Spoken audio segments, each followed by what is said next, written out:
دین vibes, دین کی آواز۔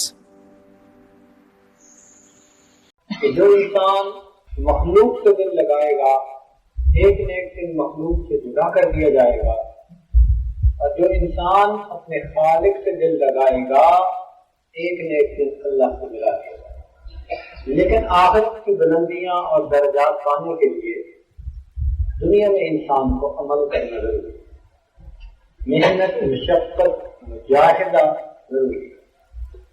ہمارے مشائخ نے فرمایا کہ مجاہدے سے انسان کو مشاہدہ نہیں ہوتا ہے، یہ چکی ہر مومن کو پیچھنی پڑتی ہے، اس لیے دنیا کو دار امتحان گاہ کرتا ہے۔ مختلف حالات میں اللہ تعالیٰ اپنے بندوں کو آزماتے ہیں، کسی کو دے کے آزماتے ہیں، کسی سے لے کے آزماتے ہیں، کسی کو صحت دے کر، کسی کو بیماری دے کر۔ وَتِلْكَ الْأَيَّامُ نُدَاوِلُهَا بَيْنَ النَّاسِ، اور یہ دن ہم انسانوں کے درمیان بدلتے بدلتے ہیں۔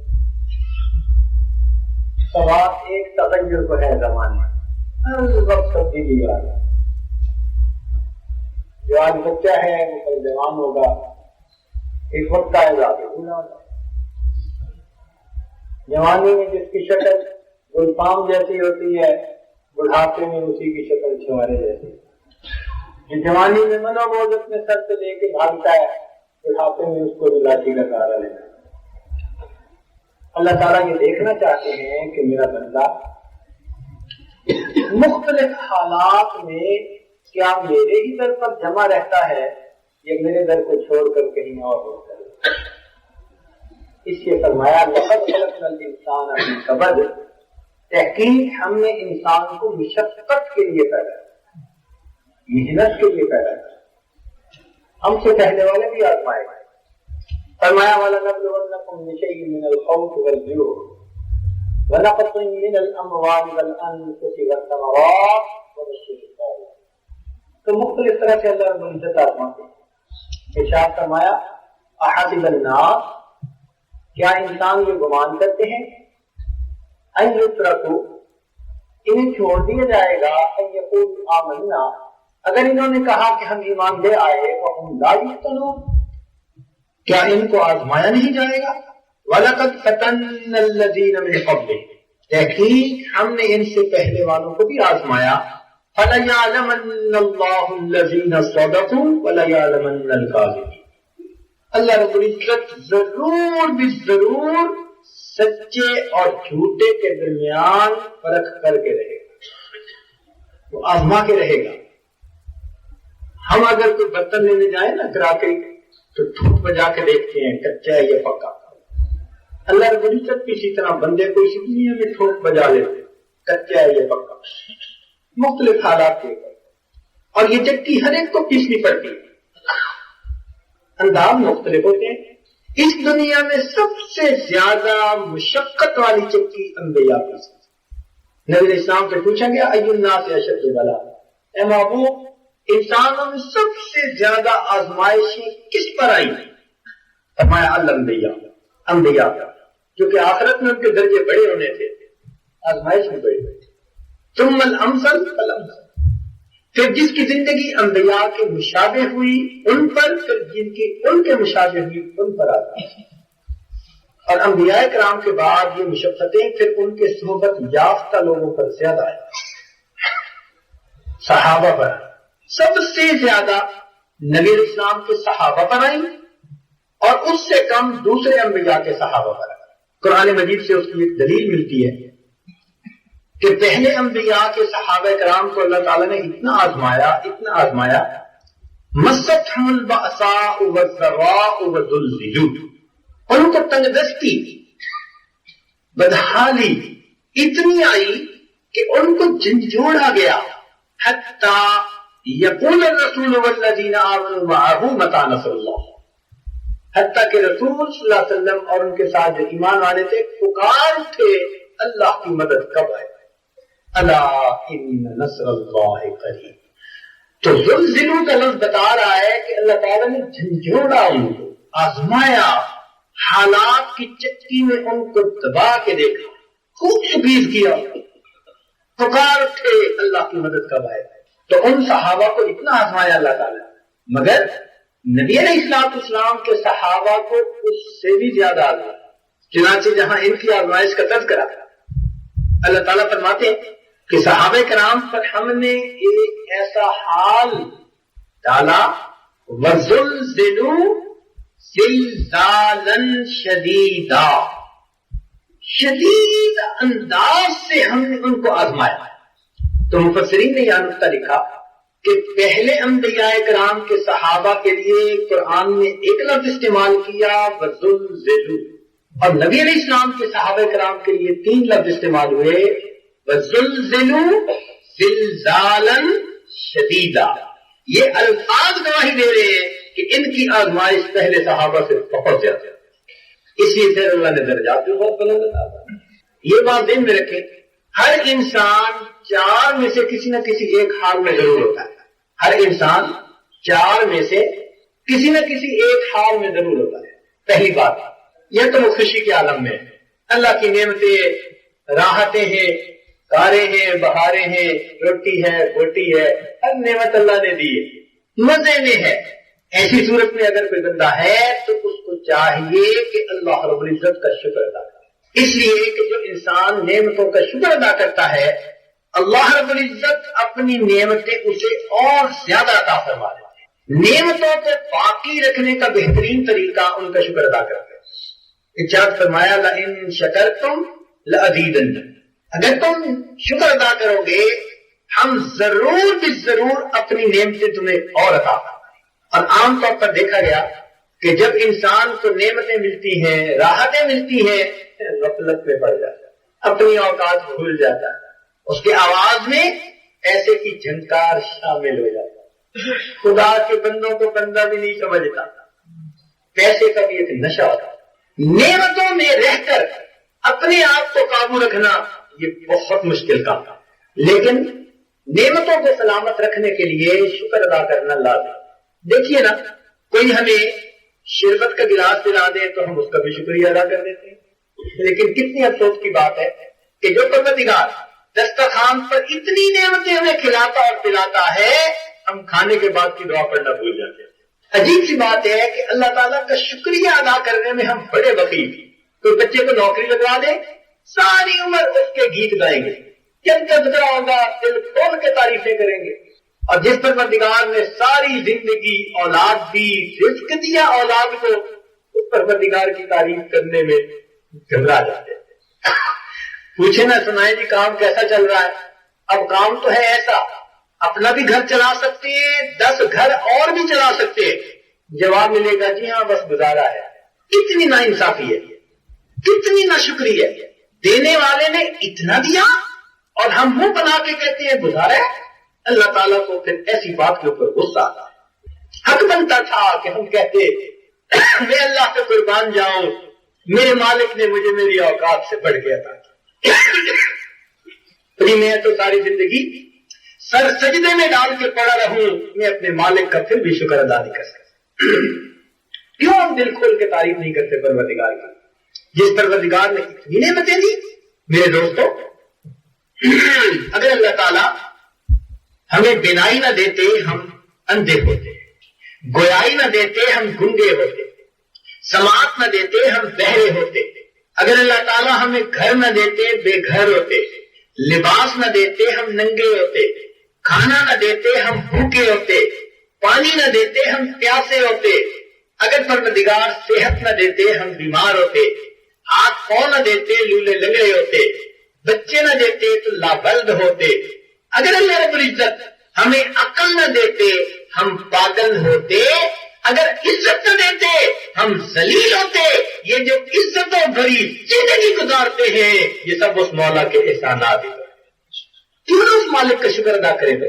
حق بنتا ہے۔ گھر کو دیکھے الحمدللہ، بیوی پہ نظر پڑے الحمدللہ، بچوں پہ نظر پڑے الحمدللہ، ہر چیز کو دیکھیں جو اللہ کی نعمتیں پروردگار نے دی، الحمدللہ الحمدللہ، اللہ کا شکر ادا کیا۔ پروردگار شکر ادا کرنے والوں کو نعمتیں اور دیتے ہیں، ناشکری کرنے والوں سے نعمتیں واپس کرتے ہیں۔ میرے دوستوں، لکھ لیجئے اپنے دلوں پر کہ جو پروردگار نعمتوں کو دینا جانتا ہے وہ پروردگار نعمتیں لینا بھی جانتا ہے۔ اللہ تعالیٰ نعمتیں واپس نہ لیتے، جب چھن جاتی ہیں نا پھر احساس ہوتا ہے کہ کتنی بڑی نعمت تھی جو مل گئی۔ نعمتوں کی قدردانی نعمتوں کی موجودگی میں ہم کرنا سیکھیں۔ آج تو نعمتوں کی قدر تب آتی ہے جب چھن جاتی ہے۔ عقل مند بندہ نعمتوں کی موجودگی میں نعمتوں کی قدر نہیں کرتا ہے، پھر اللہ تعالیٰ اور دیتے ہیں۔ کہتے ہیں ایک بزرگ تھے مگر درویش میں نشہ آدمی تھے، تو دنیا کی لذتوں سے ان کو کوئی اتنا لگاؤ نہ تھا، طبیعت ایسی تھی، ان پر اللہ کی خوب نعمتیں، خوب فراوانی، ہر چیز کی، رزق کی، نعمتوں کی تعریفیں، ہر طرف سے اللہ کی عزتیں۔ اب وہ ڈرتے کہ ایسا تو نہیں کہ میری عبادتوں کا اجر کہیں مجھے دنیا میں ہی مل رہا، تو وہ دعائیں مانگتے اللہ بہت کچھ دیا اب اور نہ دے، اور جب دعا مانگتے اور مل جاتا، پھر دعا مانگی اللہ بس اور نہ دے، اللہ اور دیتے، پھر دعا مانگتے، یہی معاملہ ان کے ساتھ، بار بار دعائیں مانگتے اللہ مجھے اور نہ دیجیے، اللہ اور دیتے اور دیتے اور دیتے۔ ایک دفعہ تو دعا مانگتے مانگتے یہ کہہ بیٹھے اللہ جب میں آپ سے معافیاں مانگتا ہوں کہ اتنی نعمتیں مجھے کافی ہیں اور نہ دیجیے، تو اللہ آپ مجھے اور نعمتیں کیوں دیتے ہیں؟ پروردگار نے الہام فرمایا میرے بندے آپ میری ان نعمتوں کا جب تک شکر ادا کرتے رہیں گے میں پروردگار اپنی نعمتیں اور دیتا رہوں گا۔ تو بندہ جب اللہ تعالیٰ کی نعمتوں کو شکر ادا کرتا رہتا ہے پروردگار نعمتیں دیتے رہتے ہیں۔ ہم نعمتوں کو دھکیلتے ہیں ان کی قدردانی کر کر، بے قدری کر کر۔ قرآن عظیم الشان اللہ تعالیٰ ارشاد فرماتے ہیں وَضَرَبَ اللَّهُ مَثَلًا قَرْيَةً، اور اللہ مثال بیان فرماتا ہے ایک بستی والا، کیسی بستی؟ كانت آمنة مطمئنة، اس بستی کے لوگوں میں امن بھی تھا، اطمینان بھی تھا۔ امن کہتے ہیں باہر کے دشمن کا ڈر نہیں تھا، اور اطمینان کہتے ہیں اندر کا بھی غم روب کوئی نہیں تھا، نہ اندر کا غم نہ باہر کا ڈر۔ ایسی بستی تھی یاتیہا رزقہا رغداً من کل مکان، چاروں طرف سے ان پر رزق کی بارش برستی تھی۔ فکفرت بانعم اللہ، انہوں نے اللہ کی نعمتوں کی ناقدری کی، نتیجہ کیا نکلا؟ فاذاقها اللہ لباس الجوع والخوف بما كانوا يصنعون، اللہ تعالیٰ نے بھوک ننگ اور خوف کا لباس پہنا دیا اس لیے کہ وہ کرتوت ایسے کرتے۔ تو پروردگار عالم نعمتیں تو دیتے ہیں، قدردانی کرے بندہ تو نعمتیں سلامت رہتی ہیں، بے قدری کرے تو نعمتیں واپس چلتی ہیں۔ تو نعمتوں کی قدر کی۔ نبی علیہ السلام کی خدمت میں ایک سائل آیا، محبوب صلی اللہ علیہ وسلم کے پاس 2 کھجوریں پڑی تھی، آپ نے ایک اٹھا کے اسے دے دی۔ اس نے کھجور تو لی مگر ایسے باور کروایا کہ جیسے یہ تو بہت تھوڑی ہے۔ نبی علیہ السلام نے جانے دیا۔ تھوڑی دیر بعد ایک دوسرا سائل آیا، نبی علیہ السلام نے دوسری کھجور اسے دے دی۔ اس نے محبوب کا شکریہ ادا کیا اور ایسے احسان مند ہوا کہ جیسے کوئی ہیرا اور موتی اسے محبوب کے ہاتھوں سے نصیب ہو گیا۔ جب اس نے شکریہ کے یہ الفاظ کہے محبوب نے روکا، باندی کو بھیجا کہ جاؤ ام سلمہ لانا کے پاس اور پوچھو اللہ کے راستے میں دینے کے لیے کچھ ہے۔ ان کے پاس 40 دینار تھے، انہوں نے 40 دینار بھیجوائے، اللہ تعالیٰ کے محبوب نے اس دوسرے فقیر کو 40 دینار بھی عطا فرمائے۔ تو شارحین حدیث نے لکھا کہ پہلے نے ناشکری کی، جو ملا اسی پر بھگا دیا، دوسرے نے ایک کھجور کا شکر ادا کیا، اس کے شکریہ کے طور پر اللہ نے 40 دینار عطا فرمائے۔ شکر ادا کرنے والے کو اللہ دیتے ہیں، امیدوں سے بڑھ کر دیتے ہیں۔ چنانچہ مشہور واقعہ ہے کہ سیدنا ابراہیم علیہ السلام نے بی بی ہاجرہ اور اپنے بیٹے اسماعیل علیہ السلام کو مکہ مکرمہ کے قرب میں آباد کر دیا۔ رب انی نظر اسکنت من ذریتی بواد غیر ذی زرع عند بیتک المحرم۔ اب وہ خود بلاد شام میں رہتے تھے اور کبھی کبھی حال احوال معلوم کرنے کے لیے آیا کرتے تھے۔ اس دوران سیدہ ہاجرہ رضی اللہ تعالیٰ عنہا دنیا سے وفات پا گئی اور سیدنا اسماعیل علیہ السلام بھی بڑے جوان ہو گئے، انہوں نے شادی کر لی۔ ایک دن کہیں سفر پہ تھے کہ پیچھے ابراہیم علیہ السلام تشریف لایا، تو اس وقت گھر پہ بہو تھی اور بیٹا سفر پہ گیا ہوا تھا۔ انہوں نے حال احوال خیر خیریت پوچھی، وہ کہنے لگی ہاں بس ملتا ہے، کھا لیتے ہیں، اور کبھی تو فاقہ ہی آتا ہے، بڑی تنگ ہوتی ہوں، مگر کیا کر سکتے۔ یعنی اس نے ایسی باتیں کی کہ جو بے صبری اور ناشکری والی تھی۔ سیدنا ابراہیم علیہ السلام نے کچھ دیر انتظار کیا، پھر فرمایا اچھا آپ کے خاوند آئے تو پیغام دینا کہ میرا سلام ان کو پہنچا دینا اور کہنا کہ بھئی تمہاری چوکٹ اچھی نہیں، اسے بدل دینا۔ جب سیدنا اسماعیل علیہ السلام آئے اور بیوی نے پیغام دیا، انہوں نے کہا وہ تو میرے والد گرامی تھے۔ انہوں نے کچھ دنوں کے بعد اس کو بلا سمجھا کے اس کو طلاق دے کہ وہ مجھے یہ وصیت کر گئے تھے، نصیحت کر گئے تھے۔ پھر کچھ عرصہ کے بعد سیدنا اسماعیل علیہ السلام نے بنو جرع ایک قبیلہ تھا، اس میں ایک نکاح یعنی دوسری شادی کر کے اس بیوی کے ساتھ رہنے لگے۔ اللہ تعالیٰ کی شان، کچھ عرصہ گزرا، پھر اسی طرح حالات بنے کہ آپ کہیں سفر پر تھے اور پیچھے سے سیدنا ابراہیم علیہ السلام تشریف لائے۔ انہوں نے حال احوال پوچھے تو اس بیوی نے کہا کہ اللہ رب العزت کا بڑا کرم ہے، اس نے مجھے اتنا نیک خاوند دیا جس کے دل میں خوف خدا ہے، تقویٰ ہے، اور وہ اتنے نیک ہیں اور میں ان کی محبتیں پاتی ہوں، میں بہت خوش ہوں ان کے ساتھ۔ باقی رزق تو اللہ تعالیٰ نے جو لکھا ہے وہ تو وہی مل رہا ہے۔ یعنی اس نے شکر ادا کیا، اور سیدنا اسماعیل علیہ السلام کے نیکی، تقویٰ اس کے اوپر اس کی نظر تھی۔ سیدنا ابراہیم علیہ السلام نے فرمایا کہ اپنے میاں کو سلام دینا اور کہنا کہ تمہاری چوکٹ بہت اچھی ہے، اس کی حفاظت کرتا۔ اب جب اسماعیل علیہ السلام آئے تو بیوی نے پیغام دیا۔ انہوں نے فرمایا اللہ کی بندی، وہ میرے والد گرامی تھے اور میرے والد گرامی نے مجھے یہ وصیت کی ہے، نصیحت کی ہے کہ تمہاری بیوی اچھی ہے، تم اس بیوی کی قدر کرنا، تم اس بیوی کی قدر کرنا۔ چنانچہ انہوں نے بقیہ زندگی اس بیوی کے ساتھ گزاری۔ اب اس واقعے کے بعد علماء نے نقطہ لکھا کہ انبیاء کرام جو کام کرتے ہیں وہ اپنی مرضی سے نہیں کرتے، اللہ تعالیٰ کی طرف سے اشارے سے کرتے ہیں۔ ایسا کیوں ہوا کہ پہلی کو طلاق دلوا دی اور دوسری بیوی ان کی ہو گئی؟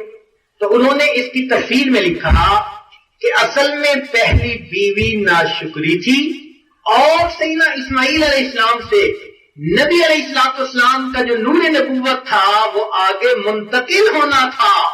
اللہ تعالیٰ نے اس چیز کو ناپسند کیا کہ میرے محبوب کے اجداد میں ناشکری عورت کا بھی نام نہ ہے۔ ناشکری کو طلاق دلوا دی، شکر ادا کرنے والی کو نبی علیہ السلام کی نانی دادی بنا دی۔ تو اس سے پتہ چلا کہ شکر ادا کرنا اللہ رب العزت کو کتنا پسند ہے۔ اس لیے ساجد نے عرض کیا کہ جو پروردگار نعمتیں دینا جانتا ہے وہ پروردگار نعمتیں لینا بھی جانتا ہے۔ اللہ تعالیٰ دیتے ہیں نعمتیں ہر ایک کو یہ دیکھنے کے لیے کہ یہ کیا قدر کرتا ہے یا نہیں کرتا، ہم اس کی قدر کرتے ہیں۔ جیسے نبی علیہ السلام نے فرمایا کہ 5 چیزوں کی قدر کرو 5 سے پہلے، زندگی کی قدر کرو موت سے پہلے، جوانی کی قدر کرو بڑھاپے سے پہلے، صحت کی قدر کرو بیماری سے پہلے، فرصت کی قدر کرو مشغولی سے پہلے، اور مال کی قدر کرو غربت سے پہلے۔ اور ہم اکثر ان میں سے کتنی نعمتیں ہیں جن کی نقد نہیں کر رہے۔ تو اگر انسان خوشی کے عالم میں ہے تو اس کو چاہیے کہ اپنے پروردگار کا شکر ادا کرے۔ جتنا زیادہ شکر ادا کرے گا اتنا اللہ تعالیٰ اس کو اپنی نعمتیں اور زیادہ عطا فرمائے۔ تو نعمتوں کو سلامت رکھنے کا بہترین طریقہ اللہ رب العزت کا خوب شکر ادا کرنا۔ شکر کہتے کس کو ہیں؟ علماء نے لکھا کہ شکر کے 3 مفہوم ہیں۔ پہلا کہ اگر کوئی احسان کرے تو اس محسن کی تعریف کرنا، نمبر 1۔ نمبر 2، وہ محسن اگر کسی کام کو کرنے کا حکم دے تو اس کی بات کو مان لینا، اور نمبر 3 کہ اگر وہ محسن کسی چیز سے منع کرے تو اس کی نافرمانی کرتے ہوئے شرمانا۔ یہ تینوں باتیں شکر میں شامل ہیں۔ زبان سے تعریف کرنا، اس کی اطاعت کرنا اور نافرمانی سے شرمانا، یہ شکر ہے۔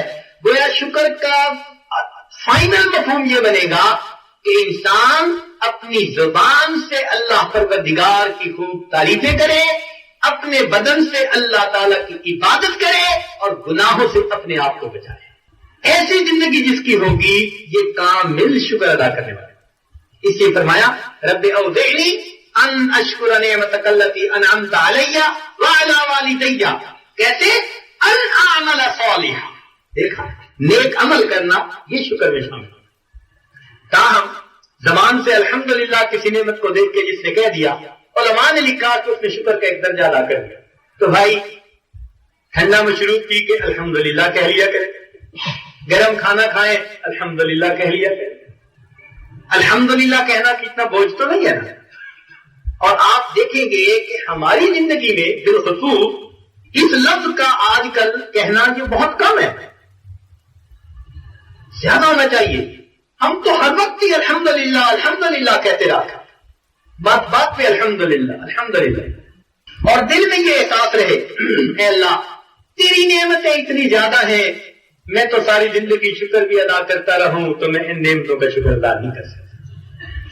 سیدنا موسیٰ علیہ السلام نے ایک مرتبہ عرض کیا، پروردگار عالم آپ نے فرمایا ہے میری نعمتوں کا شکر ادا کرو، اور آپ کی تو ایک ایک نعمت ایسی ہے کہ ساری زندگی شکر ادا کرے، تو ہم تو شکر ادا کر ہی نہیں سکتے، ہم تو آگے گئے شکر ادا کرنے سے۔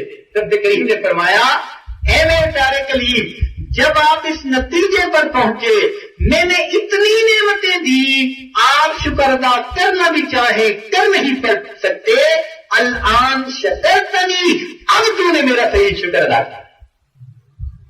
کہ تیرے دل کی یہ کیفیت ہو کہ تو واقعی میری نعمتوں کا شکر ادا نہیں کر سکتا، اب تو نے میرا شکر ادا کیا، تو واقعی ہم اللہ تعالیٰ کی نعمتوں کا احسان مانیں، شکر ادا کریں۔ اور جہاں کہیں اللہ رب العزت کا تذکرہ چھیڑے، میرے دوستوں خوب دل کھول کے اللہ کی تعریف نہیں کیا گیا، خوب دل کھول کے، اور جی میرا مالک بڑا کریم ہے، بڑا رحیم ہے، بڑا مہربان ہے، اس نے تو ہم جیسے ناقدروں کو بھی اولاد عطا فرمائی، ہم جیسے ناقدروں کو بھی عزتیں دی ہوئی ہیں، ہم جیسے ناقدروں کو بھی گھر میں روزی دی ہوئی، ان نعمتوں کا شکر ادا کیا گیا۔ جب ہم اللہ تعالیٰ کی تعریفیں کریں گے تو پروردگار خوش، اسی لیے جنتی جنت میں جائیں گے تو وہاں ان کا کلام کیا ہوگا؟ وآخر دعواہم ان الحمد للہ رب العالمین۔ تو الحمدللہ ان کا بھی جو ہے وہ قول۔ تو پہلا حال کہ انسان اگر تو نعمتوں میں ہے تو اللہ تعالیٰ کا شکر ادا کرے، اور دوسری بات کہ اگر انسان آزمائشوں میں تکلیفوں میں ہے تو صبر کرے، تکلیفوں میں ہے آزمائشوں میں ہے تو صبر کرے۔ شکر کرنے والے سے بھی اللہ محبت فرماتے ہیں، صبر کرنے والے سے بھی محبت فرماتے ہیں۔ سیدنا سلیمان علیہ السلام کو اللہ نے دین و دنیا دونوں کی عزتیں بخشی، ایسی عزتیں بخشی، انہوں نے شکر ادا کیا، اللہ تعالیٰ نے ان کو قرآن مجید میں نعم العبد کا لفظ عطا فرمایا، اور اس کے بالمقابل سیدنا ایوب علیہ السلام کو آزمائشیں آئی، بیماری آئی، آزمائے گئے، انہوں نے اس آزمائش پر صبر کیا، اللہ تعالیٰ نے قرآن مجید میں ان کے لیے بھی نعم العبد کا لفظ استعمال کیا۔ تو شکر ادا کرنے والا بھی نعم العبد ہے اور صبر کرنے والا بھی نعم، اس لیے فرمایا وبشر الصابرین، صبر کرنے والوں کو بشارت دیجیے۔ دیکھیں بے صبری سے بلائیں اور مصیبتیں ٹلا نہیں کرتی، ان پر صبر کا جو اجر ملنا ہوتا ہے وہ اجر ضائع ہو جاتا ہے۔ اس لیے مومن ہمیشہ صبر کرنے والا، یہ نہیں کہ بندہ اللہ تعالیٰ سے مصیبتیں مانگے، یاد رکھیے نہیں، مصیبتیں نہ مانگے، معافیاں مانگے، یاد رکھنا کیا کرے، مصیبتیں نہ مانگے، اللہ کو اپنی استقامت نہ دکھائے، ہمت نہ دکھائے، نہیں معافیاں مانگے، پروردگار کمزور ہے، آزمائش کے قابل نہیں، اللہ ناقتول کے قابل نہیں، عافیت والا معاملہ معافیاں مانگے۔ اس کے باوجود اگر کوئی آزمائش آ جائے تو پھر صبر کرے، اس لیے کہ خوشیاں سلاتی ہیں اور غم جگاتے، خوشیاں سلاتی ہیں اور غم جگاتے ہیں۔ ما اصابکم من مصیبت فبما کسبت ایدیکم، جو بھی تمہیں مصیبت پہنچتی ہے تمہارے ہاتھوں کی کمائی ہوتی ہے، اکثر و بیشتر تو یہی چیز آتی ہے، وبال بن گیا، تمہارا صبر کیجیے، اللہ تعالیٰ اس صبر کے صدقے پھر مصیبتوں سے بھی جلدی نجات عطا۔ اور صبر کیا ہے کہ کسی کے سامنے اپنے ان حالات کا تذکرہ نہ کریں سوائے اس کے کہ آپ نے مسئلہ پوچھنا ہے یا ہدایت لینی ہے۔ یہ جو ہم مل بیٹھتے ہیں نا اور عام تذکرے کے طور پر شروع ہو جاتے ہیں، کام نہیں چل رہا، کاروبار نہیں چل رہا، یہ نہیں ہو رہا، وہ نہیں ہو رہا، یہ شکوے اور شکایتیں اللہ تعالیٰ کی کرنی چھوڑ۔ ہاں کسی عالم کو بتائیں، اس سے کچھ پڑھ سمجھنے کے لیے وہ اور بات ہے، وہ تو رہنمائی لینی ہوتی، عام تذکرے نہ کریں، لوگوں کے سامنے کچھ نہ کہیں۔ عطاء بن ابی رباح رحمۃ اللہ علیہ کبار تابعین میں سے ہیں، عجیب ان کے کلمات ہیں، عجیب ان کے جو ہے نا وہ معارف ہیں۔ فرماتے ہیں کہ ایک مرتبہ اللہ رب العزت نے الہام فرمایا، عطا میرے بندوں سے کہہ دو کہ ان کو رزق میں ذرا سی کمی کوتاہی ہوتی ہے تو یہ فوراً لوگوں میں بیٹھ کر، دوستوں کے مجمع میں بیٹھ کر میرے شکوے شروع کر دیتے ہیں، جبکہ ان کے نام اعمال گناہوں سے بھرے ہوئے میرے پاس آتے ہیں، میں فرشتوں میں کبھی ان کے شکوے سے نہیں کیا کرتا۔ تو ہم اللہ رب العزت کے شکوے نہ کریں۔ اور رابعہ بصریہ نے دیکھا کسی نوجوان کو سر پہ پٹی باندھی ہوئی ہے، پوچھا بچے کیا ہوا؟ ماں بس پہلے تو کبھی نہیں ہوا، آج پہلی دفعہ بہت سخت درد ہوا ہے، پٹی باندھی ہوئی۔ مان لگے بچے عمر کتنی ہے؟ 30 سال۔ فرمانے لگی کہ 30 سال تجھے سر درد نہ ہوا، شوگر کی پٹی تو نہ باندھی، آج سر درد ہوا تو شکوے کی پٹی فوراً باندھ لی، اور حالت ہماری ایسی ہے، ذرا سی بات پہ شکوے ضرور کر لیتے ہیں اللہ کا۔ تو ہم شکوے نہ کریں اللہ کا۔ ہاں اگر اس مصیبت پریشانی کے بارے میں کہنا ہے، تنہائیوں میں 2 رکعت نفل پڑھ کر اپنے رب کے سامنے فریاد، اپنے رب کے سامنے فریاد، پھر دیکھیے کوئی مصیبتوں کو کیسے ہٹا دیتا ہے۔ اللہ تعالیٰ کبھی کبھی بندے کو دیکھنا چاہتی ہے کہ مصیبت پڑنے پہ کرتا کیا ہے۔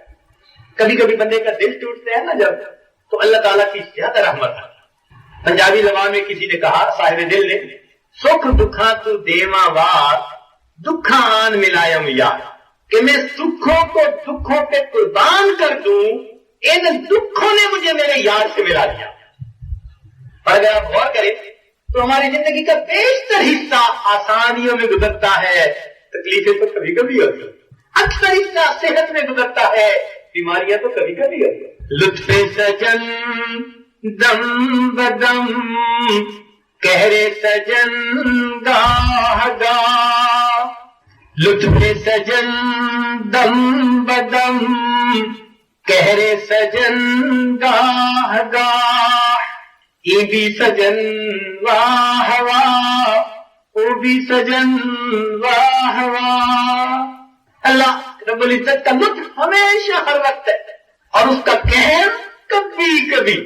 اللہ والے کیسے ہوتے ہیں؟ فرماتے ہیں مالک ہم اس حال میں بھی آپ سے راضی ہیں، ہم اس حال میں بھی آپ سے، نہ تو ہجر ہے اچھا نہ وصال اچھا ہے، نہ تو ہجر ہے اچھا نہ وصال اچھا ہے، یار جس حال میں رکھے وہی حال اچھا ہے۔ اللہ والوں کی تو یہ کیفیت ہے۔ تاہم ہم کمزور ہیں، ہم اللہ تعالیٰ سے خوشیاں مانگیں، نعمتیں مانگیں اور آزمائشوں سے بچیں، مالک ہم اس قابل ہیں، معافیاں مانگیں۔ لیکن اگر پریشانیاں آ جائیں تو صبر کریں تاکہ اس کے اجر سے محروم نہ ہو۔ آپ نے دیکھا ہوگا، گھر میں تجربہ بھی کیا ہوگا، آپ کبھی بچے کو ڈانٹ ڈپٹ کر لیں یا وہ بچہ روئے ڈانٹ ڈپٹ کی وجہ سے، تو تھوڑی دیر کے بعد آپ اس سے ساتھ دوسروں کی نسبت زیادہ محبت کرتے ہیں، کچھ چیز لے کے دے دیتے ہیں اس کا دل بہلانے کے لیے۔ میں نے ذرا اس کو جھڑک دیا تھا، بچہ رویا تھا تو میں نے اب اس کو یہ چیز لے لی دل کے اوپر۔ ہمارے سخت دل میں بھی جو ذرا سی شرافت نفس ہے، وہ اس بات کو گوارا نہیں کرتی کہ ہماری وجہ سے کسی کا دل ٹوٹا، اب ہم اسے پیار نہ دیں، ہم اس سے بڑھ کے پیار دیتے ہیں۔ اگر پروردگار کی طرف سے آزمائش آئے اور وہ بندہ اس پر صبر کرے، اللہ کو بھی اس بندے سے پیار آتا ہے، پھر اللہ رب العزت بھی اس کی امیدوں سے بڑھ کر اسے اجر عطا فرماتا ہے۔ اس لیے مشائخ نے لکھا کہ خوشیوں میں سالک کی ترقی اتنی زیادہ نہیں ہوتی جتنی کہ غم کی حالت میں اس کی ترقی والی بہت جلدی ترقی ہوتی ہے جب دل ٹوٹتا ہے نا۔ دیکھیں نبی علیہ السلام کو معراج کب نصیب ہوا؟ مدینہ میں نہیں، مکہ مکرمہ میں۔ کیوں کہ مکہ مکرمہ میں مخالفت کی انتہا تھی، اپنوں نے دل توڑ دیا، بات نہیں مانی، تو محبوب پھر طائف گئے کہ چلو اپنے نہیں مانتے تو پرائے صحیح۔ وہ طائف والوں نے ان سے بھی 2 قدم آگے کی بات کی۔ اب جب دل ٹوٹا کہ نہ یہ اپنے نکلے نہ وہ اپنے نکلے، تو دل نے کہا کہ دنیا میں اپنا کوئی نہیں۔ محبوب نے کہا، اللہ تعالیٰ نے فرمایا میرے محبوب اگر دنیا میں تیرا کوئی نہیں تو میں تو آپ کا بنا ہوا، آئیے نا ذرا میرے پاس، میں آپ کو سیر کرواتا ہوں ان خزانوں کی جو میں نے آپ کے لیے تیار کر رکھی، میں آپ کو اپنا دیدار کروایا۔ اس لیے طائف کے سفر سے واپس لوٹنے پر نبی علیہ السلام کو معراج نصیب۔ تو جب یہ غم مصیبتیں آتی ہیں اس پر صبر کر لیجئے، یہ خوشیوں کا پیش خیمہ بن جائے گا۔ نہ اللہ تعالیٰ ہمیشہ کسی کو خوش رہنے دیتے، نہ ہمیشہ کسی کو غمزدہ رہنے دیتے، آتی جاتی رہتی ہیں خوشیاں ہوگا۔ تو اگر ایسی حالت ہو تو بس اپنے رب سے دعائیں مانگیے اور صبر کیجئے، اور پھر دیکھیے اگر کوئی آپ کا دل بھی توڑ دے صبر کر جائے، پی جائیے غصے کو۔ اکثر دیکھا کہ بیویاں خاندوں کے سامنے بولتی ہے کہ اس نے بات کیسی کی میرا دل توڑ دیا۔ بھائی اگر اس دل ٹوٹنے پر صبر کریں گی آپ کو روحانی طور پر وہ ترقی ملے گی جو آپ کو تسبیح پھیرنے، مصلے پہ ناگ رگڑنے پر سالوں میں بھی نہیں مل سکتی۔ ایک بزرگ تھے، بوڑھے ہو گئے تھے، بیوی بھی ان کی بوڑھی تھی، 80 کے آگے پیچھے یوں سمجھ لیجیے عمر تھی۔ بیوی بڑی نیک تھی، بڑی پارسا، پاک دامن، تہجد گزار، نیکوکار۔ میاں بھی بہت نیک تھے، بیوی ان سے بھی زیادہ نیک تھے۔ ایک دن بیوی نے کہا کہ میں روزانہ اتنا درود پاک پڑھتی ہوں، بڑی دل میں تمنا ہے کہ کبھی مجھے نبی علیہ السلام کا دیدار نصیب ہو، لیکن کبھی ایسا ہوا نہیں، تو آپ مجھے کوئی عمل بتائیے مجھے بھی دیدار نصیب ہو جائے۔ انہوں نے فرمایا کہ اچھا ایک عمل بتاؤں گا، آپ کرنے کا وعدہ کرو۔ تو جی کروں گی۔ انہوں نے کہا اچھا پھر ایسے کرو کہ کل جو ہے نا جمعہ کا دن ہے، تو جمعہ کی نماز کے لیے خوب تیار ہونا، نہا دھو کے دلہنوں والے کپڑے پہننا، زیور پہننا، خوب میک اپ سج دھج کے تیار ہو کے بیٹھنا۔ اس اللہ کی بندی نے کہا بہت اچھا۔ چنانچہ اگلے دن وہ تو نہائی دھوئی اور پرانے کپڑے دلہن والے نکالے اور گوٹے کناری کے کپڑے پہنے اور زیور سارے پہنے، خوب اپنا میک اپ کیا ماشاءاللہ، اور بالکل دلہن کی طرح سج دھج کے تیار ہو کے بیٹھ گئی۔ اب ان کے میاں صاحب کو جب پتا چلا کہ تیار ہو کے بالکل بیٹھ گئی ہے تو ساتھ ہی ان کے سالے صاحب کا گھر تھا، وہ ان کے پاس گئے اور اس کو جا کے کہنے لگے اب میری عمر دیکھ لو اور اپنی بہن کی حالت دیکھ لو۔ لوگ بھائی جو آیا اس نے آ کے دیکھا 80 سال کی عمر اور یہ لچھن، بھائی نے تو ٹکا کے ڈالا، شرم نہیں آتی، یہ عمر ہے تیری؟ اوہو وہ تو ان ایکسپیکٹڈ ڈانٹ جو پڑی نا تو آنسو ٹپ ٹپ گرے، اب نہ کچھ کہہ سکے نہ جواب دے سکے کہ کیوں ایسے بن کے بیٹھی ہے۔ خیر بھائی تو ڈانٹ ڈپٹ کر کے چلا گیا اور یہ اتنا روئی کہ رو رو کے وہی ان کی آنکھیں۔ اللہ تعالیٰ کی شان، اللہ تعالیٰ نے اس نیند کی حالت میں ان کو اپنے محبوب کا دیدار عطا کیا۔ اب جب شام کو گھر خالد واپس آئے تو انہوں نے آ کے پوچھا جی کیا حال ہے، کیسی ہے؟ کہنے لگے تو میرے ساتھ بڑی بری، لیکن میں خوش بھی ہوں کہ میرا مقصد پورا ہو گیا۔ مقصد پورا ہو گیا نا؟ کہنے لگی ہاں مقصد پورا ہو گیا، لیکن یہ کس نے بھائی کو اطلاع دی؟ کہنے لگے میں نے بتایا۔ جی آپ ہی نے تو کہا تھا تیار ہو کے بیٹھنا اور آپ ہی نے بھائی کو بتا دیا۔ وہ کہنے لگے اللہ کی بندی میں نے آپ کو ساری زندگی بڑے پیار محبت سے رکھا، قرآن میں اللہ تعالیٰ نے فرمایا وَعَاشِرُوهُنَّ بِالْمَعْرُوفِ، اپنی بیویوں کے ساتھ بڑے اچھے انداز کی زندگی گزارو۔ میں نے ہمیشہ دل میں سوچا کہ جب میرے پروردگار نے سفارش کی ہے تو میں اس کو کیوں نہ مانوں؟ میں نے تمہیں پھولوں کی طرح ساری زندگی رکھا، کبھی تم نے تکلیف میرے گھر میں نہیں دیکھی۔ اب جب آپ نے کہا کہ مجھے نبی علیہ السلام کا دیدار نصیب ہو تو میں نے سوچا کہ یہ نعمت تو پھر دل ٹوٹنے پہ ملتی ہے اور دل تو میں نے کبھی آپ کا توڑا نہیں، اب کیا صورت ہو؟ تو میں نے اس کے لیے یہ ہیلا بنایا تھا، آپ کو کہا تیار ہو جانا، بھائی کو بھیج دیا، تھوڑی ڈانٹ ڈپٹ ہو گئی، دل ٹوٹا، اس دل ٹوٹنے پر رب کی رحمت برسی، اللہ تعالیٰ نے محبوب کا دیدار عطا کیا۔ تو یاد رکھیے جب بھی دل ٹوٹتا ہے کسی سے بھی، جو بندہ اس وقت صبر کر لیتا ہے وہ اللہ تعالیٰ کی بڑی نعمتیں پا لیتا ہے۔ کاش کہ ہم اس اجر سے واقف ہو جاتے اور ہم تو بے صبری سے اس اجر کو گنوا دیتے۔ خامن نے بات کر دی تو بیوی آگے سے چپ نہیں ہوتی اور بیوی نے پہلے بول دیا تو خامن کا ہاتھ نہیں ہوتا۔ اگر کوئی ہمارے متعلق بات کر دے ہم پتہ نہیں غیبتیں کر کر کے سارے اجر کو برباد کر دیں۔ تو پہلی بات، یا تو انسان شکر کی حالت میں ہوگا، نعمتوں میں ہوگا، خوشیوں میں ہوگا تو اس کو چاہیے کہ شکر ادا کرے، یا انسان غم کی حالت میں ہوگا تو اس کو چاہیے کہ وہ صبر کرے۔ شکر ادا کرنے والا بھی جنتی اور صبر کرنے والا بھی جنتی۔ تیسری صورت یہ ممکن ہے کہ انسان نیکی کی حالت میں وقت گزار رہا ہو، خوب نیکیاں کر رہا ہو، اگر یہ کیفیت ہے تو اس کو چاہیے کہ وہ اللہ تعالیٰ سے ان نیکیوں کی قبولیت کی دعا مانگے۔ نیکی کر لینا ہی کافی نہیں جب تک کہ اللہ تعالیٰ کے یہاں قبول نہ ہو جائے۔ تو اس لیے اگر کوئی بندہ نیکوکاری پر زندگی گزار رہا ہے، دین کی خدمت کر رہا ہے، دین کا کام کر رہا ہے، نیکی کا کام کر رہا ہے، اچھی زندگی گزار رہا ہے، اب اس کو چاہیے کہ اللہ تعالیٰ سے ہمیشہ اس کی قبولیت مانگے۔ یاد رکھنا، ایک لفظ ہے قابلیت اور ایک لفظ ہے قبولیت۔ عقل مند ہو، دانا ہو، معاملہ فہمی ہو، اندر اس کے بڑی جرت ہو، استقامت ہو، اچھے اخلاق والا ہو، بڑے علم والا ہو، یہ تمام باتیں قابلیت کہلاتی ہیں۔ اور قبولیت یہ ہوتی ہے کہ پروردگار کو پسند بھی آ جائے۔ اب یہ پسند کا معاملہ کچھ اور ہے۔ کتنی عورتیں خوبصورت ہوتی ہیں، خاوند پسند نہیں کرتے۔ کتنی عورتیں شکل کی اچھی نہیں ہوتی، خاوند پوری زندگی محبتوں سے رکھتے ہیں۔ تو خاوند کی محبت کا تعلق قبولیت کے ساتھ، یہ اور بات ہے۔ بعض جگہ قابلیت بھی ہوتی ہے، قبولیت بھی ہوتی ہے، لیکن اصل چیز قابلیت نہیں، قبولیت ہے۔ دیکھیے شیطان میں کتنی قابلیت ہے۔ حضرت اقدس ثانی رحمۃ اللہ نے لکھا کہ شیطان عالم تھا، عابد تھا، عارف تھا۔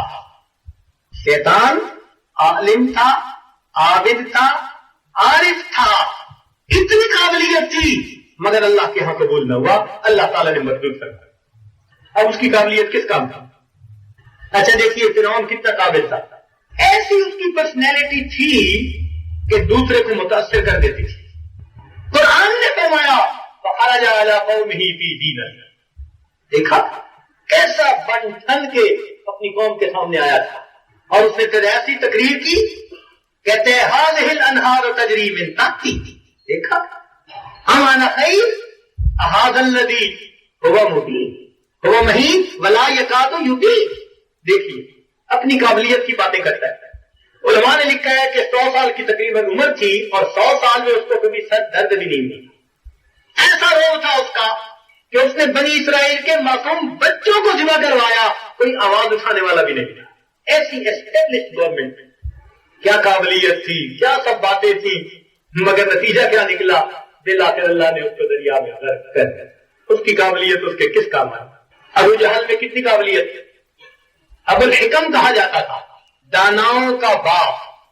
جو گتھیاں لوگ نہیں سلجھا سکتے تھے وہ معاملات کی گتھیاں یہ سلجھاتا تھا، تو داناؤں کا باپ کہا جاتا تھا۔ یہ تو نبی علیہ السلام نے ابو جہل اس کا نام رکھ دیا۔ ولید سلیب کو دیکھیے، قریش مکہ کا بڑا سردار، اور اس کی صفات کا تذکرہ تو قرآن میں ایک جگہ اللہ نے اشارہ کر دیا۔ کیا کرتا تھا؟ میں وحید الزماؤ، کہتے ہیں نا جیسے کہ ہم چنا دیگرے ریس، ہم چنا ڈگرے ریس، تو وہ بھی ایسا تھا۔ اللہ تعالیٰ فرمایا ذرنی ومن خلقت وحیدا وجعلت له مالا ممدودا وبنین شہودا ومہدت له تمہیدا۔ اللہ اکبر، ایسی قابلیت تھی مگر اللہ نے ایمان سے محروم کر دیا۔ اور آگے آتے جائیے کہ سنت میں کتنے لوگ گزرے، بڑی قابلیت تھی مگر قبول نہ ہو پائے۔ جیسے ابو الفضل اور فیضی، دو بھائی تھے، ابو الفضل بڑا، فیضی چھوٹا۔ اتنی ان کی قوت یاداشت تھی کہ فیضی ایک مرتبہ کوئی بات سن لیتا تو اسے یاد ہو جاتی، اور ابو الفضل 2 مرتبہ سن لیتا اسے یاد ہو جاتی۔ اب انہوں نے شعراء کا ناطقہ بند کر دیا، جو بادشاہ کی منقبت لے کر لاتا اور بادشاہ اس سے سنتا، چھوٹا کھڑا ہو جاتا، بادشاہ سلامت، یہ تو میرا کلام ہے، کیونکہ ایک دفعہ سن چکا ہوتا تھا تو وہ سنا دیتا۔ جب یہ سناتا تو 2 دفعہ ہو جاتی، بڑا بھائی کھڑا ہو جاتا، میں تصدیق کرتا ہوں میرے بھائی کا کلام، کو بھی سنا دیتا۔ ایسی یادداشت تھی۔ اتنے بڑے عالم تھے کہ انہوں نے قرآن پاک کی بے نقطہ تفسیر لکھی، یعنی قرآن پاک کی تفسیر فارسی زبان میں لکھی، اور اس میں کہیں نقطے والا حرف بھی استعمال نہیں ہوا، اور اس کا نام انہوں نے لکھا سواطع الالہام۔ اس میں بھی نقطہ نہیں ہے۔ اس عاجز کو تفسیر دیکھنے کا موقع ملا، سورہ فاتح کی تفسیر پڑھی، حیران، بالکل صاف معنی اس کے سمجھ میں آتے ہیں، اور کہیں نقطے والا کوئی حرف بھی استعمال نہیں. کیا ویکیبلری ہوگی. اتنا علم تھا مگر قبولیت نہ ہوئی. درباری ملا بن گئے اور بالآخر انہوں نے بادشاہ کو تعظیمی سجدہ کرنے کے جواب کا حکم اور فیصلہ دیا. پھٹکارے گئے. تو قابلیت نہیں کچھ ہوتی، قبولیت ہوتی. اور جب بندہ اپنے آپ کو قابل سمجھنا بھی شروع کر دینا، یہ بڑی خطرے کی گھنٹی ہوتی. آپ کو اپنی زندگی کا ایک واقعہ عرض کروں. ایک عالم تھے ہمارے قریب میں، بڑے باصلاحیت نوجوان، بڑے باصلاحیت، حافظ قرآن، بہترین قاری، اتنا اچھا تجوید کے ساتھ نماز پڑھاتے تھے کہ لوگ اور محلوں سے ان کے پیچھے نماز پڑھنے آتے. بیان ایسا کرتے تھے کہ دل مو لیتے تھے. صبح درس قرآن دیتے، شام کو درس حدیث دیتے، ہر طرف ان کی تعریفیں تعریفیں تعریفیں. اور وہ پہلا بندہ میں نے ایسا دیکھا تھا زندگی میں کہ جس کو اتنا ضبط تھا قرآن پر کہ وہ آیتیں ایک مضمون کی قرات میں اکٹھی پڑھتے تھے. ایک حافظ پہچان رہے ہوتے تھے کہ پہلی آیت یہاں سے پڑھی ہے، دوسری یہاں سے پڑھی ہے. عام بندے کو پتہ چلتا تھا کہ جیسے قرات کر رہے ہیں، اور وہ ایک مضمون کی آیتیں پڑھ رہے ہوتے تھے اور سننے والے حیران ہو رہے ہوتے، کہاں کہاں سے ڈھونڈ ڈھونڈ کے آیتیں پڑھ رہے ہوتے. ایسا ضبط تھا قرآن. اللہ تعالیٰ کی شان کہ انہوں نے اپنا تخلص کامل رکھ لیا اپنے نام کے ساتھ، کامل. اس عاجز نے عرض بھی کیا کہ حضرت کوئی اور اچھا لفظ ڈھونڈ لیجئے. کہنے لگے کیوں؟ اللہ نے جو صفات ہوتی ہیں بندے میں سب مجھے دی ہے، میں نے کامل تک رکھ لیا تو کیا ہوا. اللہ اکبر. جو حالات سے پلٹا کھایا، مصلی بھی گیا، مسجد بھی گئی، درس بھی گیا. اس عاجز نے اپنی آنکھوں سے ان کو 20 سال شہر کے اندر رکشہ چلاتے ہوئے دیکھا. کبھی مردوں کو لے جا رہے ہیں، کبھی عورتوں کو لے جا رہے ہیں، رکشے والوں کے ساتھ 20 سال رکشہ چلا کے زندگی. میں روتا تھا جب کبھی ان کو دیکھتا تھا، روڑوں کے دائیں مانگتا تھا میرے مولا اس بندے کو ضائع نہ ہونے. ایک لفظ انہوں نے کہا کہ کامل ہوں کو اس عجب کا یہ اجر ملا. 20 سال بعد بالآخر اللہ تعالیٰ نے ان کو توبہ کی توفیق عطا فرمائی اور پھر اللہ نے ان کے حالات بدلے، پھر اللہ تعالیٰ نے ان کو دوبارہ مسلح تھا. تو اصل چیز تو بھائی قابلیت نہیں، قبولیت ہے. مجنو کو لیلا سے محبت تھی اور لیلا کا نام لیلا اس لیے رکھا گیا تھا کہ سیاہ رات کی طرح کالی تھی. ماں باپ نے لیلا نام رکھ دیا. مجنو صاحب کو کھا گئی. اتنی محبت اتنی محبت. کتاب میں لکھا ہے کہ حضرت حسن اللہ کا زمانہ تھا اور اس مجنو کا نام اصل میں قیس تھا، عقل مند تھا. تو کئی رستے میں حضرت حسن اللہ سے ملاقات ہو گئی تو آپس میں بات چیت ہوئی.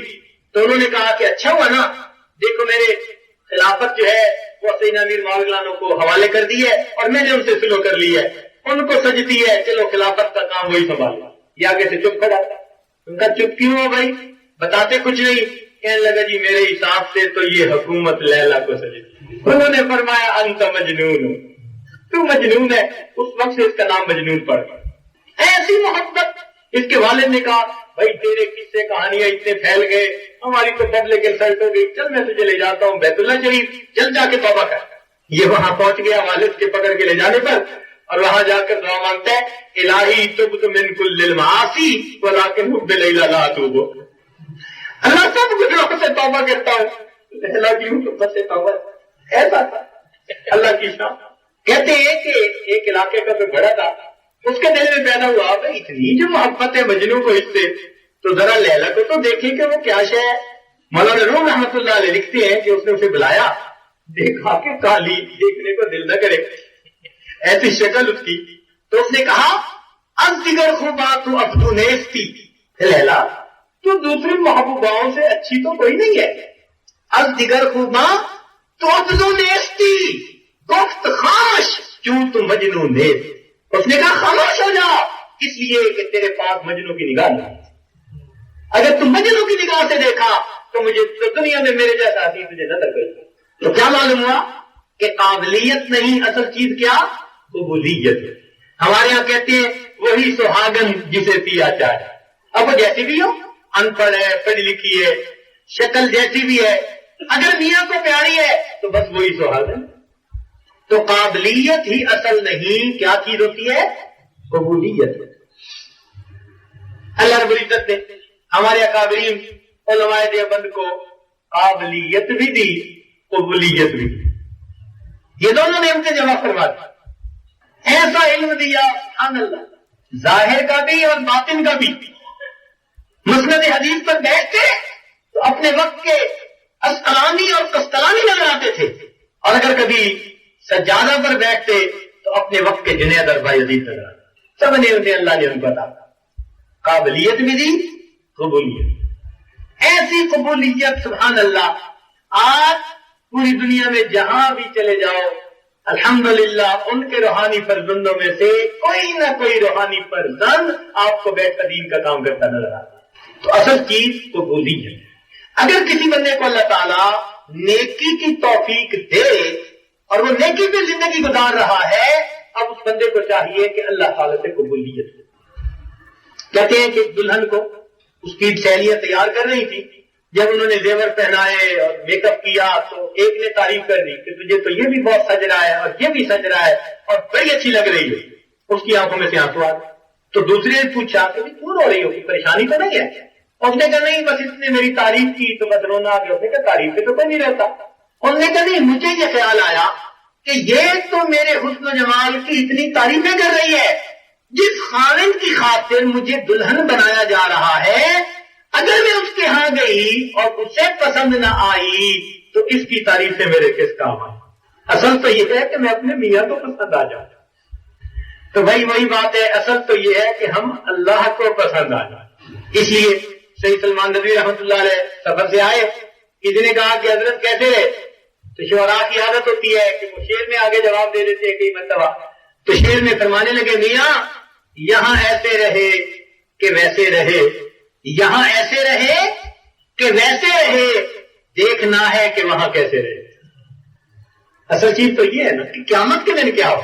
اگر قیامت کے دن اللہ رب العزت نے قبول فرما لیا تو میرے دوستو دنیا میں حاسدوں کا حسد ہمیں کچھ نقصان نہیں دے سکتا، اور اگر قیامت کے دن اللہ رب العزت نے رد فرما دیا تو دنیا کے تعریف کرنے والوں کی تعریف ہمارے کچھ کام نہیں.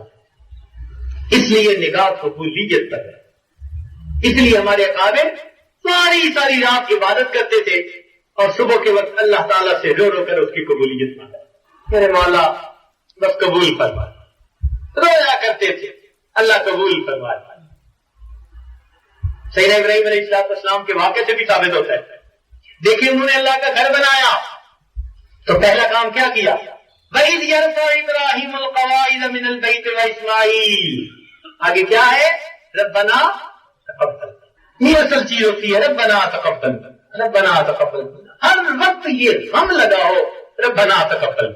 کوئی بھی نیک عمل کرے، خیر کا کام کرے، بھلائی کرے، اچھائی کرے، اور اللہ رب العزت سے قبولیت ربنا تقبل. اور یہ قبولیت متقی لوگوں کو نصیب ہوتی ہے. اس لیے فرمایا انما یتقبل اللہ من المتقین. اللہ تعالیٰ متقیوں ہی کے عملوں کو قبول کرتا ہے. تو پہلی حالت کہ یا تو انسان خوشی کے عالم میں ہے تو اللہ رب العزت کا شکر ادا کرے. دوسری صورت کہ انسان غم کی حالت میں ہے تو اللہ تعالیٰ کے سامنے صبر. تیسرا حال کہ یا تو انسان نیکی کے عالم میں ہے اللہ تعالیٰ سے قبولیت مانگے، اور چوتھی چیز کہ اگر گناہوں میں ملوث ہو کر زندگی گزار رہا ہے تو پروردگار سے معافی. اگر گناہوں والی زندگی گزار رہا ہے تو اللہ تعالیٰ سے جب تک گناہوں کی معافی نہیں مانگیں گے تب تک کام نہیں چلے گا.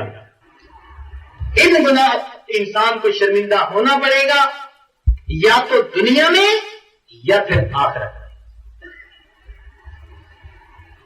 جو دنیا میں گناہوں پہ شرمندہ نہیں ہوگا نا پھر آخرت پہ شرمندگی اٹھانی پڑے گی. قرآن عظیم الشان اللہ تعالیٰ فرماتے وَلَوْ تَرَىٰ إِذِ الْمُجْرِمُونَ نَاكِسُو رُءُوسِهِمْ عِندَ رَبِّهِمْ. اللہ دیکھا کبھی آپ دیکھیں اس منظر کو جب کہ مجرم کھڑے ہوں گے اپنے رب کے سامنے نظروں کو جھکائے ہوئے، آنکھیں اونچی نہیں کر سکیں گے. نَاكِسُو رُءُوسِهِمْ عِندَ رَبِّهِمْ. وہاں ندامت اختیار کرنی پڑے گی. تو یا تو دنیا میں ان گناہوں پہ نادم اور شرمندہ ہو جائیں اللہ تعالیٰ معاف فرما دیں گے، آخرت کی خوشیاں ملیں گی، اور اگر دنیا میں نادم نہ ہوئے تو پھر آخرت میں تو ندامت اٹھانی، اور آخرت کی ندامت کا علاج پھر کوئی نہیں ہے۔ اس لیے بہتر ہے کہ اگر ہم دنیا میں گناہ کر بیٹھے یا کر رہے ہیں تو میرے دوستو ہم اپنے پروردگار سے سلو کر لیں اور اس کی نافرمانی کرنا چھوڑ۔ کب تک گناہ کریں گے؟ کب تک اللہ تعالیٰ سے دور بھاگیں گے؟ آج وقت ہے ہم اپنے گناہوں کی سچی معافی مانگ لیں۔ پروردگار بڑے قریب، بڑے رحیم ہے۔ کتنی عجیب اس کی شان ہے کہ وہ پروردگار توبہ کے دروازے کو بند نہیں ہونے دیتا۔ علماء نے لکھا لا تأخذہ سنۃ ولا نوم، نہ اس کو اونگ آتی ہے نہ نیند آتی ہے۔ کیوں؟ اس لیے ایسا نہ ہو کہ کوئی بندہ توبہ کرنے کے لیے اس کے دروازے پر پہنچے اور پروردگار کو اونگ اور نیند ہو تو پھر توبہ والے کی توبہ کون قبول کرے؟ اس لیے وہ پاک ہے نیند سے بھی اور اونگ سے، دن ہو یا رات ہو۔ زندگی کے کسی وقت میں کوئی بندہ اللہ تعالیٰ کے در پر آ جائے، اللہ تعالیٰ کی شان دیکھیے، اللہ تعالیٰ اس بندے کو تانا نہیں۔ حیران ہوتے ہیں ایک بندہ جس نے 100 سال کفر میں گزارے، اب 100 سال کے بعد کوئی اس کا بنا نہیں رہا، نہ اسے کھانا ملتا ہے نہ پینا ملتا ہے، ٹھوکریں کھاتا ہے، جس کو پاس بیٹھنے کوئی نہیں دیتا کہ بابا کھانستے ہو چلو یہاں سے۔ وہ بندہ جس کا دل ٹوٹتا ہے مخلوق کی بے رخی سے، اگر وہ دل میں سوچے کہ میں نے تو اپنی زندگی گنوائی، میں نے اپنا مال گنوایا، جمال گنوایا، اور اب میں نے 100 سال عمر گزار دی، ہڈیوں کا ڈھانچہ بن گیا، اب مخلوق مجھے منہ نہیں لگاتی، اب چلو اگر مخلوق نہیں منہ لگاتی تو میں اپنے خالق کو مناتا ہوں۔ اس وقت وہ اپنی لاٹھی پکڑ کے اپنی جھکی ہوئی کمر کے ساتھ ہانپتا کانپتا کھانستا اپنے رب کے دروازے پر پہنچتا ہے۔ میرا مالک اس کو بھی تانے نہیں دیتے، تیری جوانی کہاں گزری، تیرا مال کہاں گیا، اب تیرے پلے کیا رہا؟ اب تجھے یاد آیا اس 100 سال کے بوڑھے کو جس نے ساری زندگی نافرمانی میں گزار دی۔ جب مالک اپنے دروازے پر دیکھتے ہیں کہ وہ توبہ کر رہا ہے، پروردگار اس کے 100 سال کے گناہوں کو معاف فرمانا۔ اتنا کریم پروردگار جو بندے کو تانا نہیں دیتے۔ حتیٰ کہ حدیث پاک میں آیا کہ اگر کوئی بندہ گناہ سے توبہ کر لے، توجہ طلب بات، اگر کوئی بندہ گناہ سے توبہ کر لے تو دوسروں کو شریعت نے منع کر دیا، خبردار ابھی سے اس گناہ کا تانا مت دینا، یہ توبہ کر چکا ہے۔ حدیث پاک میں آتا ہے اگر کوئی بندہ توبہ کر لے اور اس کے باوجود دوسرا کوئی بندہ اس کو تانا دے گا، اس بندے کو موت نہیں آئے گی جب تک اس گناہ کا خود مرتکب نہیں ہو جائے گا۔ کتنا اکرام ہے پروردگار کی طرف سے، نہ خود تانا دیتے ہیں نہ توبہ کرنے والے کے تانے کو برداشت کرتے ہیں۔ اتنا کریم پروردگار، بڑا رحیم ہے، بڑا کریم۔ اس لیے کہتے ہیں بت پرست تھا تو کسی مشکل میں گرفتار تھا تو ساری رات بت کے نام کی تسبیح پڑھتا رہا، یا صنم یا صنم یا صنم۔ کیا ہونا تھا؟ جب ذرا رات زیادہ ہو گئی، نیند تھکان زیادہ تھی، نیند غالب آئی تو زبان سے نکلا یا سمد یا سمد۔ اب سمد اللہ تعالیٰ کا نام ہے، جیسے یا سمد کا لفظ نکلا اللہ تعالیٰ کی رحمت متوجہ ہوئی۔ پروردگار نے فرمایا لبیک یا عبدی، میرے بندے کیا کہتا ہے؟ فرشتے حیران ہیں، پروردگار عالم یہ بت پرست مشرک انسان ساری رات خود کو پکارتا رہا اور نیند کی وجہ سے، اونگ کی وجہ سے آپ کا نام نکل آیا، اللہ آپ کی رحمت فوراً متوجہ ہوئی۔ پروردگار نے فرمایا یہ میرا بندہ ساری رات بت کو پکارتا رہا، بتوں نے جواب نہ دیا، اگرچہ اس کی نیند کی وجہ سے، اونگ کی وجہ سے میرا نام نکلا، مگر نام تو میرا ہی اس نے لیا تھا، میں بھی جواب نہ دیتا، مجھ میں اور بتوں میں کیا فرق رہ جاتا، مجھ میں اور بتوں میں کیا فرق رہ جاتا۔ تو میرے دوستو ہم گناہوں سے سچی بات، آج کی اس محفل میں ہم سچی توبہ کرتے ہوتے۔ میرے دوستو اگر ہم نے آج توبہ نہ کی یا دنیا سے بغیر توبہ کے چلے گئے تو ہمارا کتنا بڑا نقصان. یاد رکھنا اس بندے پہ حسرت نہیں جو مندر سے نکل کے جہنم میں گرا، حسرت اس پر ہے مسجدوں کے ماحول میں بھی آیا، سچی توبہ نہ کر سکا، مسجد سے نکل کے جہنم میں جانا.